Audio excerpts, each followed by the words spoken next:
Hi students, exposure to computer discipline part 6 में आज हम बात करेंगे एसडीएलसी मॉडल के बारे में और प्रोग्रामिंग लैंग्वेज के बारे में। Software programming and development. What is computer program? Computer program किसे कहते हैं? ए computer programme is a collection of instruction that can be executed by a computer. एक ऐसा प्रोग्राम जिसमें काफी सारी इंस्ट्रक्शंस हो सकती हैं जो कंप्यूटर इस टास्क को परफॉर्म करेगा। A computer program is usually written by a computer programmer in a programming language। कोई भी कंप्यूटर का प्रोग्राम है, वो कंप्यूटर प्रोग्रामर क्या करता है, उसको प्रोग्रामिंग लैंग्वेज में लिखता है। From the program in its human readable form to source code. जो ये प्रोग्राम होता है वो ह्यूमन रीडेबल होता है और उसको हम कन्वर्ट करते हैं कंपाइलर या ट्रांसलेटर की हेल्प से मशीन कोड में। Because computer know only digital language. Alternatively, a computer program may be executed with the aid of an interpreter। Interpreter भी एक तरह का ट्रांसलेटर है, वन बाय लाइन ये प्रोग्राम को प्रोसेस करता है। नेक्स्ट है आपका hardware software interaction. In the field of computer science an interface refers to a point of interaction between components. Computer science में हम देख सकते हैं इंटरेक्शन किसे बोलते हैं, एक ऐसा इंटरफेस पॉइंट जहां पे हम इंटरेक्ट कर सकते हैं हार्डवेयर के कंपोनेंट को और एप्लीकेशन सॉफ्टवेयर दोनों को। This allow a component whether a piece of hardware such as graphic card और a piece of software such as internet browser. ये दोनों कंपोनेंट ही अलाउड है, या तो हम ग्राफिक कार्ड के हार्डवेयर को भी चेक कर सकते हैं और इंटरनेट ब्राउजर को भी हम यूज कर सकते हैं to function independently while using interface to communicate with other component। और ये इंटरफेसिस कंपोनेंट कम्युनिकेट करते हैं अदर कंपोनेंट के साथ भी थ्रू ए एसोसिएटेड प्रोटोकॉल, किसी प्रोटोकॉल या किसी प्रोग्राम के through. The programming process. Developing a program involves steps similar to any problem solving task। ये कुछ आपके स्टेप्स हैं, इनकी हेल्प से आप प्रोग्रामिंग प्रोसेस को कंप्लीट कर सकते हो। वन बाय वन डिस्कस करते हैं। Defining the problem. अगर आप कोई सॉफ्टवेयर क्रिएट करना चाहते हो तो सबसे पहले आप क्या देखोगे कि उसमें क्या क्या प्रॉब्लम है, हम इसका सोल्यूशन कैसे करेंगे। उसके बाद आप उसका प्लान बनाओगे, किसकी कितनी कॉस्ट आएगी, कितना टाइम लगेगा, कितनी मैन पावर लगेगी, यह सारी आप प्लानिंग करोगे। फिजिबिलिटी स्टडी देखोगे प्लानिंग में। उसके बाद प्लानिंग करने के बाद आप उसका डिजाइन क्रिएट करोगे, एल्गोरिथम्स क्रिएट करोगे। उसके बाद आप कोडिंग पार्ट में आओगे। कोडिंग में आप प्रोग्राम को एल्गोरिथम से कोडिंग पार्ट में कन्वर्ट करोगे थ्रू ए स्पेसिफिक लैंग्वेजेस। उसके बाद कोडिंग के बाद आप प्रोग्राम को टेस्ट करोगे कि ये ठीक से वर्क कर रहा है या नहीं, और उसके बाद आप प्रोग्राम को डॉक्यूमेंटिंग करोगे। डॉक्यूमेंटिंग आप चेक करोगे प्रोग्राम को कि जो हमने स्टार्टिंग में SRS document, system requirement specification एक डॉक्यूमेंट होता है, उसके साथ हम मैच करेंगे कि हमें प्रोग्राम में ये सारे चीजों की जरूरत है और ये कंप्लीट हुई है या नहीं हुई। नेक्स्ट आपका how program solve problem. Programs कैसे प्रॉब्लम को सॉल्व करते हैं। Read the problem at least 3 times. सबसे पहले किसी प्रॉब्लम को 3 बार अच्छे से चेक करो। Work through the problem manually with at least 3 set of sample data. उसके अलग अलग आप सैंपल्स बनाओ। उसके बाद simplify and optimise your step. उसके बाद आप सिंप्लीफाई करो अपनी सोल्यूशन को और उसको ऑप्टिमाइज करो कि ये हमारा सैंपल अच्छा है या कौन सा अच्छा। आपके पास डिफरेंट अल्टरनेटिव्स होंगे, उसमें से आप बेस्ट वाला चूज करो। Right pseudo code. Pseudo code means आपको इसको कोडिंग पार्ट में इन्होंने बताया गया कि आप इसको जब कोडिंग करोगे तो आप उसको कोड में कन्वर्ट करो। Translate pseudo code into code and debug. उसके बाद उस कोडिंग को चेक करो, ट्रांसलेट करो एंड उसमें कोई प्रॉब्लम है तो उसका सोल्यूशन करो। Simplify and optimise your code. उसके बाद आप अपने कोड को सिंप्लीफाई करो एंड फिर से ऑप्टिमाइज करो, डिबग करो। Right useful comment. उसमें कोडिंग में आप कमेंट्स भी यूज कर सकते हो, तो जहां पे आपको जरूरत है आप कमेंट यूज करो। Gate feedback through code reviews. उसके बाद आप क्या है फीडबैक लोगे कि ये कोड अच्छा है या नहीं है। इस तरह आप किसी प्रोग्राम की प्रॉब्लम को सॉल्व कर सकते हो। Programming languages and programming process, categories of programming language. Programming language में कौन कौन सी लैंग्वेजेस होती हैं, आप इनका यूज करके प्रोग्राम क्रिएट कर सकते हो। सबसे पहले आती है machine language, assembly language, high level language, very high level and natural languages. One by one इसको देखते हैं। सबसे पहले मशीन लैंग्वेज की बात करते हैं। Humans do not like to deal in number alone. They prefer letter and words. But strictly speaking, number are what machine languages is. इसमें बताया गया है कि कोई भी ह्यूमन नंबर से डील्स करना नहीं चाहेगा, वो या तो लेटर या वर्ड्स के थ्रू किसी टास्क को परफॉर्म करना चाहेगा। बट कंप्यूटर क्या है, ओनली मशीन लैंग्वेज समझता है। सो मशीन लैंग्वेज स्टार्टिंग में कोई भी प्रोग्राम, अगर हमने कोई भी इंस्ट्रक्शंस कंप्यूटर को देनी होती थी तो हम मशीन लैंग्वेज के थ्रू ही उसको प्रोवाइड करते थे। नेक्स्ट आपका this lowest level of language machine language represent data and program instruction as ones and zeros binary digit corresponding to the on and off electrical state in the computer. Computer क्या है, digital language समझता है। सो इसके लिए once and zero ही एक language है, उसके बिहाव पे या इसके कॉम्बिनेशन पे ही हम इसको डेटा को प्रोवाइड करवा सकते हैं। सो वन का मतलब कंप्यूटर का मीन्स है ऑन एंड जीरो का मतलब है off. Each type of computer has its own machine language. हर एक कंप्यूटर की कुछ ना कुछ डिफरेंस हो सकता है, उसके आर्किटेक्चर के अकॉर्डिंगली लैंग्वेज हो सकती है। In the early days of computing programmer had readymade ready system for combining number to represent instructions such as add and compare। Starting days में कंप्यूटिंग में क्या था, कुछ नंबर्स को कंबाइन करके रिप्रेजेंट करके इंस्ट्रक्शंस को ऐड किया जाता था, फिर उससे कंपेयर किया जाता था। Today standard the programmer were not convenient for people to read and use. आज के टाइम पे कोई भी मशीन लैंग्वेज को कन्वीनियंट नहीं मानता उसको रीड करे एंड उसको यूज करे। The computer industry quickly moved to develop assembly language। उसके बाद इंडस्ट्री ने क्या किया, मशीन लैंग्वेज के बाद इसको बेस यूज करके उन्होंने असेंबली लैंग्वेज की इन्वेंशन की। ये आपकी असेंबली लैंग्वेज है। ये मशीन लैंग्वेज से काफी बेटर है, इसको आप इजीली रीड कर सकते हो। Assembly language is a low level programming language for a computer और the other programmer device specific to a particular computer architecture. In contrast to most high-level programming language which are generally portable across multiple system। ये machine level language से काफी better है और आप इसको easily read कर सकते हो, और ये कंप्यूटर आर्किटेक्चर स्पेसिफिक होती है। जैसा कंप्यूटर आर्किटेक्चर उसके हिसाब से असेंबली लैंग्वेज वर्क करेगी। Assembly language is converted into executable machine code by utility program refer to as assembler like NASM, MASM। ये कुछ असेंबलर है जिसके हेल्प से आप सोर्स कोड को कन्वर्ट कर सकते हो मशीन कोड में।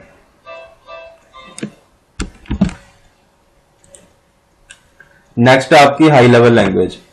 अ high level language is a programming language such as C, Fortran और Pascal that enable a programmer to write program that are more or less independent of a particular type of computer।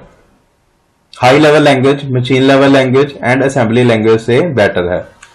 High level language easy है, इसमें आप language को learn करके उसका कोई code generate कर सकते हो, लॉजिकल कोई प्रोग्रामिंग कर सकते हो, और उसके बाद ट्रांसलेटर क्या करेगा, उसको कन्वर्ट कर देगा मशीन कोड में।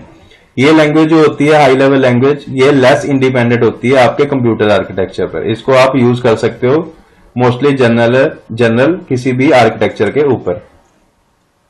सच languages are considered high level because they are closer to human language. ये हाई लेवल इसलिए क्योंकि ये क्लोजर टू ह्यूमन लैंग्वेज है, कोई भी इसको इजीली रीड कर सकता है और इसको समझ सकता है कि लैंग्वेज में कौन सा लॉजिक लगा है या लैंग्वेज में क्या किया गया है। नेक्स्ट आपका very high level language. Very high level language is a high level programming language design to reduce the complexity and amount of source code. Very high level language में इन्होंने ये बताया हुआ है कि हाई लेवल लैंग्वेज ओनली वही person use कर सकते हैं जिनको उनकी नॉलेज है। वेरी हाई लेवल लैंग्वेज में ऐसा पर्सन भी इसको यूज कर सकता है जिसको प्रोग्रामिंग कोडिंग में ज्यादा इंटरेस्ट नहीं है और उसको ज्यादा नॉलेज नहीं है, वो भी very high level language use कर सकता है। Very high level language incorporate higher data and control abstraction ability. इसमें काफी सारी चीजों को एब्स्ट्रैक्ट किया गया है, जस्ट आप उसको यूज कर सकते हो। A very high level programming language is also known as a goal oriented programming language. इन्होंने इसमें बताया गया है कि इसका मेन टास्क गोल को अचीव करना होता है। लास्ट में आपकी natural language. Natural language processing allow the fifth generation language for making program to process and analyze large amount of natural language data and generate result। इसको हम 5GL लैंग्वेज भी बोल देते हैं। इसका मेन टास्क क्या है? ये एक तरह की नेचुरल लैंग्वेज ही है, जो आप नेचुरल लैंग्वेज यूज करते हो उसकी हेल्प से आप कोई रिजल्ट को जनरेट कर सकते हो। 5GL language is declarative language, so we have no need to design algorithm, they use constraint given to the program. हम जस्ट कंस्ट्रेंट यूज करके टास्क को परफॉर्म कर सकते हैं और आउटपुट जनरेट कर सकते हैं, हमें इसमें कुछ स्पेसिफिक एल्गोरिथम्स की जरूरत नहीं है। नेक्स्ट आपका WWW डेवलपमेंट लैंग्वेजेस। ये टॉपिक है, इसमें क्या बताया है कि the world wide web abbreviation as W3। World wide web में हम कॉमनली नाउन वेब में हम इसको यूज करते हैं। इसे system of interlinked hypertext document assessed विया द इंटरनेट। ये एक ऐसी लैंग्वेज है जो हाइपरटेक्स्ट फॉर्म में होती है। इसको हम यूज करते हैं इंटरनेट के डॉक्यूमेंटेशन के लिए। अगर हमने ब्राउजर में किसी लैंग्वेज को देखना है तो वो हाइपरटेक्स्ट में होनी चाहिए, तभी हम उसको रीड कर पाएंगे। With the web browser one can view web pages that may contain text, images, video and other multimedia and navigate between them via hyperlink. इसमें हम क्या करते हैं कि हम टेक्स्ट को देख सकते हैं, इमेजेस को, वीडियोस को एंड मल्टीमीडिया को यूज कर सकते हैं और रिप्रेजेंट करते हैं और नेविगेट करते हैं through a hyperlinks. Navigate means one page to another page पे अगर हम शिफ्ट करते हैं तो हाइपरलिंक्स हम यूज करते हैं। The internet and the world wide web are not one and the same. WWW internet, ये अलग अलग टर्म्स हैं। The internet is a global system. Internet एक ग्लोबल सिस्टम है जिसमें काफी सारे कंप्यूटर आपस में इंटरकनेक्टेड होते हैं। The web is one of the service that run on the internet। Web क्या है? एक सर्विस है जो इंटरनेट के ऊपर रन करती है। नेक्स्ट आपका the SDLC of programming. SDLC system development life cycle. SDLC is a process followed for a software project within a software organisation. अगर आपने किसी ऑर्गेनाइजेशन में सॉफ्टवेयर प्रोजेक्ट को यूज करना है तो आप SDLC मॉडल का यूज करोगे। It consists of a detailed plan describing how to develop, maintain, replace and alter or enhance specific software। इसमें डिटेल प्लानिंग में बताया गया है कि आप सॉफ्टवेयर को या प्रोग्रामिंग को कैसे डेवलप करोगे, कैसे मेंटेन करोगे, या किसी को रिप्लेस और अल्टर करोगे सिस्टम को, या उसको इनहेंस करोगे, उसकी कैपेबिलिटी को आप बढ़ाओगे। The life cycle define a methodology for improving the quality of software and the overall development process. ये लाइफ साइकिल एक ऐसी मेथडोलॉजी है जो आपके सॉफ्टवेयर की क्वालिटी को इंप्रूव करती है एंड ओवरऑल जो भी डेवलपमेंट प्रोसेस होते हैं उसको डिस्क्राइब करती है। SDLC is A framework defining task performed at each step in the software development process. SDLC एक फ्रेमवर्क है, सो इसमें इन्होंने SDLC के बारे में ही बताया गया है। मेनली SDLC क्या है, इसमें काफी सारे मॉडल्स होते हैं, लाइफ साइकिल मॉडल, जो आपके सॉफ्टवेयर के प्रोसेस को डिस्क्राइब करते हैं। ये है आपका SDLC मॉडल।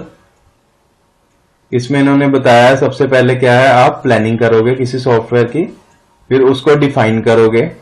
डिफाइनिंग मीन्स उसका सोल्यूशन डिफाइन करोगे, प्लानिंग करोगे, उसके बाद आप सॉफ्टवेयर को डिजाइन करोगे, फिर उसको कंस्ट्रक्ट करोगे, टेस्टिंग करोगे एंड डिप्लॉय कर दोगे, यूजर को प्रोवाइड कर दोगे। अगर उसमें कोई प्रॉब्लम आती है तो फिर से आप क्या करोगे, उसमें चेंजेस करके यहां पे डिजाइनिंग में उसको अगेन से कोडिंग में बिल्ड करोगे, अगेन से टेस्ट करोगे एंड डिप्लॉय कर दोगे। नेक्स्ट है आपका टॉपिक सिक्योरिटी। इसमें सिक्योरिटी में हम क्या करते हैं, कंप्यूटर की सिक्योरिटी को मेजर करते हैं कि कंप्यूटर में सिक्योरिटी सही है या नहीं है। बेसिकली हम कंप्यूटर सिक्योरिटी को इंफॉर्मेशन प्रोटेक्शन के लिए यूज करते हैं। It deals with the prevention and deletion of unauthorised action by user of a computer. कोई आपका अनऑथराइज्ड यूजर इसको यूज ना करे, और इसकी प्रिवेंशन के लिए हम कुछ सिक्योरिटी यूज करते हैं कंप्यूटर में। The major technical area of a computer security are usually represented by the initials CIA, confidentially, integrity and authentication. इसको CIA बोलते हैं कि आपका डाटा कॉन्फिडेंशियली है, इकट्ठा है, इंटीग्रिटी है और ऑथेंटिकेशन है कि ओनली ऑथराइज यूजर ही इसको यूज कर रहा है। Confidentially means that information can not be accessed by unauthorised parties. दो लेवल पे आप सिक्योरिटी को लगा सकते हो, application level security and transport level of security. Next है टॉपिक आपका थ्रेट्स टू यूजर। यूजर को कौन कौन से थ्रेट्स का सामना करना पड़ता है। फर्स्टली है viruses, one of the most common computer threats. ये थ्रेट्स हैं यूजर के लिए जो यूजर को फेस करने पड़ते हैं विद इन कंप्यूटर। सबसे पहले वायरसेस है, इसके बारे में सबने सुना होगा। A computer virus is a small program that can replicate itself to infect computer. They were a problem even in the beginning phase of the internet. जब आप इंटरनेट यूज करते हो तो स्टार्टिंग फेज में एक ऐसा वायरस जो अपने आप को रेप्लिकेट करता है, अपनी फाइल्स खुद से क्रिएट करता है और कंप्यूटर को इन्फेक्ट करता है। Computer virus are considered as one of the most well known computer security threat.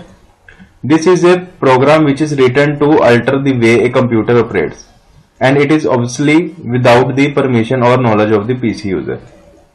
User को पता नहीं चलता, विदाउट उसकी नॉलेज ये कंप्यूटर में एंटर करता है और कंप्यूटर को इन्फेक्ट करता है। नेक्स्ट आपका Trojan. If you use an operating system that was released within the past couple years, then you might occasionally see warning message about Trojan when you download file. जब आप starting में operating system use करते थे तो आपने देखा होगा उसमें कई बार अलर्ट मैसेज आता था ट्रोजन। आप उसको डिलीट करते थे या इग्नोर करते थे। ये उस समय पे आता था जब आप फाइल्स को डाउनलोड कर रहे होते थे। Trojans are small virus that hide within other program. एक ऐसे वायरस होते हैं जो किसी प्रोग्राम के साथ मिलके बने होते हैं और या इसको हाइड किया जाता है किसी प्रोग्राम्स के अंदर। They can essentially exist anywhere. Funny pictures, illegal download and pirated software जब आप यूज करते हो तो आप ट्रोजन को भी उसके साथ डाउनलोड कर लेते हो। Worms. Worms are similar to virus in they are small malicious program. The big difference is that worms pose a threat even when computer user does not download any file. Worms क्या होते हैं? ये एक programme ही होता है virus का। इसका difference ये है कि आप without any download file worms को अपने कंप्यूटर में एंटर करवा सकते हो। This program use the internet to search vulnerable computer once they locate them they move in. जब आप इंटरनेट पे कई बार कुछ सर्च कर रहे हो, आप कुछ डाउनलोड भी नहीं कर रहे, तो भी आप वर्म्स को फेस कर सकते हो। ये आपके कंप्यूटर में एंटर करेंगे और इसको भी इन्फेक्ट कर देंगे। Spyware. Spyware is another serious computer security threat. Spyware might seem like virus, but they do not replicate themselves. Spyware क्या है? ये कोई एक तरह का वायरस नहीं है। इसमें कोई भी अनऑथराइज्ड यूजर आपकी कंप्यूटर में एंटर कर सकता है और उसके डाटा को चुरा सकता है। इसको स्पाईवेयर बोलते हैं। This technicality will mean little to those who unintentionally download spyware to their computer. कई बार आपको कुछ लिंक दिया जाता है, ईमेल आती है, उसके ऊपर कुछ ऐसे आपको गिफ्ट्स वगैरह या कुछ लॉटरी विनिंग ऐसे करके कुछ दिया जाता है। आप उसको क्लिक करते हो तो आप स्पाईवेयर को क्या है अनइंटेंशनली डाउनलोड कर लेते हो। ये क्या करता है? आपके कंप्यूटर से फाइल्स को शेयर कर लेता है। पहले थे थ्रेट्स टू यूजर। यूजर को कौन कौन से थ्रेट्स को फेस करना पड़ता है। अब है आपके सामने hardware. Threats to hardware. Hardware problem are too common. We all know that when a PC और disk gets old it might start acting erratically and damage some data before it totally dies. Hardware क्या है वो बता रहा है कि एक ऐसी प्रॉब्लम है जो कॉमनली है। पीसी और वगैरह और डिस्क जब हमारी पुरानी हो जाती हैं तो वो डैमेज होने के चांसेस उसके होते हैं। बिल्कुल बंद होने से पहले वो कुछ आपको प्रॉब्लम रिप्रेजेंट करती है। Unfortunately hardware error frequently damage data और even young PC and disk. Hardware error क्या है, आपके नए पीसी या डिस्क को भी खराब कर सकते हैं। अब कौन कौन से थ्रेड्स आते हैं हार्डवेयर में, सबसे पहले आपका power faults. Other power problem similar nature word include brownouts, voltage spike and frequency shift. ये सिग्नल्स हैं, इलेक्ट्रिकली सिग्नल्स हैं। और पावर फॉल्ट में क्या है, अगर किसी जगह पे पावर की प्रॉब्लम है या वोल्टेज स्पाइक कर रही है तो आपका पावर में प्रॉब्लम है, तो ये आपके हार्डवेयर को क्या है, डैमेज कर सकती है। इनकम्पैटिबिलिटीज, अगर आप कोई ऐसा सॉफ्टवेयर यूज कर रहे हो जो हार्डवेयर के ऊपर ज्यादा लोड ले रहा है तो इससे भी आपका हार्डवेयर क्या है, खराब हो सकता है। Finger faults, these are an all too frequent cause of data corruption. This commonly happens when you are intending to delete or replace one file but actually get another. Finger fault में वो बता रहा है कि कई बार ये आपकी fingers की गलती के कारण भी हो सकता है। आपने कोई और फाइल डिलीट करनी है या उसकी जगह कोई और रिप्लेस करनी है, आप कोई और फाइल को डिलीट कर देते हो, तो इससे भी आपके कंप्यूटर में डैमेज होने के या डाटा करप्ट होने के चांसेस होते हैं। Threads to data, threads to user की या हमने हार्डवेयर की, अब डाटा देखेंगे कि डाटा को क्या फेस करना पड़ता है। Threats is defined as a computer program, a person और an event that violate the security system. जब कोई कंप्यूटर प्रोग्राम या कोई पर्सन आपके सिस्टम को वायलेट या खराब करने की कोशिश करे तो इसके लिए भी हमें सिक्योरिटी की जरूरत है। A threats cause loss of data and attack the data privacy.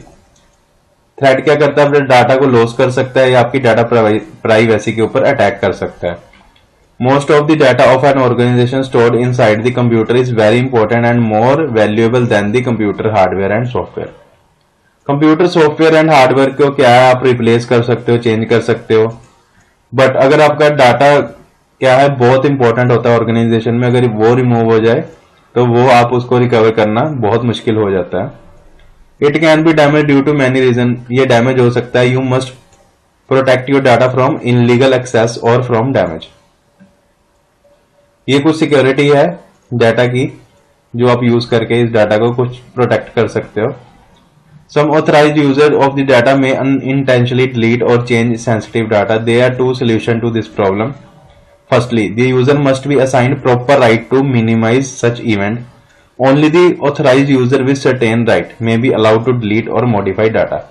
इसमें हम क्या करेंगे, यूजर्स को अलग अलग राइट्स देंगे कि कौन सा यूजर को हमने राइट देना है डाटा को डिलीट करने का और किसी को नहीं देना है।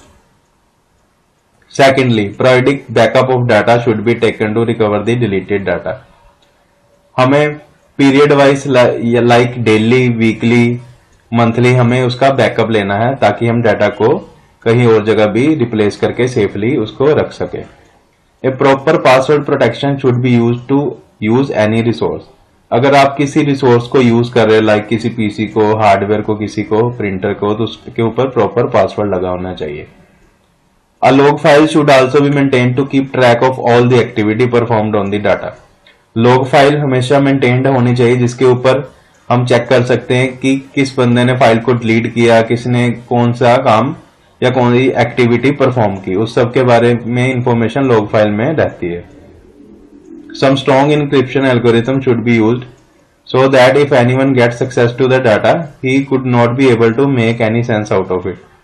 स्ट्रॉन्ग इंक्रिप्शन एल्गोरिथम हमें यूज करनी चाहिए ताकि कोई हमारे डाटा को एक्सेस ना कर सके। अगर कर भी ले डाटा को तो उसको पता ना लगे कि इस डाटा में है क्या। Latest antivirus software should be used to scan all the data coming into the organisation. Latest antivirus software हमें इंस्टॉल करने चाहिए ताकि जो डाटा को प्रोटेक्ट करके रख सके। Computer and all backing storage device should be placed in locked room. Only authorised user can access the resources. जो भी हमारे बैकअप रिसोर्स है, जहां पे हमारा बैकअप डाटा का है, उसको कोई भी पर्सन उसके अंदर एंटर ना कर सके। ओनली ऑथराइज पर्सन को ही एक्सेस हो उस रिसोर्सेज को यूज करने का। तो इस तरह ये आप इस डाटा को प्रोटेक्ट कर सकते हो। नेक्स्ट टॉपिक आपका साइबर टेररिज्म। ये क्या है टॉपिक? टेररिज्म एक्टिविटी के बिहाफ से अगर हम किसी कंप्यूटर को अटैक कर रहे हैं तो उसको हम साइबर टेररिज्म बोलेंगे। Cyber terrorism is a phrase used to describe the use of internet-based attack in terrorist activity. कुछ टेररिस्ट एक्टिविटीज क्या करती हैं, आपके इंटरनेट के थ्रू आपके पीसी को अटैक करती हैं, आपके डाटा को लॉस्ट करने की कोशिश करती हैं या उसको चेक करने की भी कोशिश कर सकती हैं। Especially of personal computer attached to the internet by the means of tools such as computer virus, cyber terrorism can also be defined much more generally as an computer crime, targeting computer network without necessarily affecting real world infrastructure. Cyber terrorism क्या करता है, normally target करता है computer के network के through और वो infrastructure को इफेक्ट नहीं करता, वो उसके अंदर डाटा को इफेक्ट कर सकता है या उसको चुरा सकता है। सो इसी तरह ये सिक्योरिटी का भी खत्म होता है और आपकी बुक भी कंप्लीट होती है। And thank you.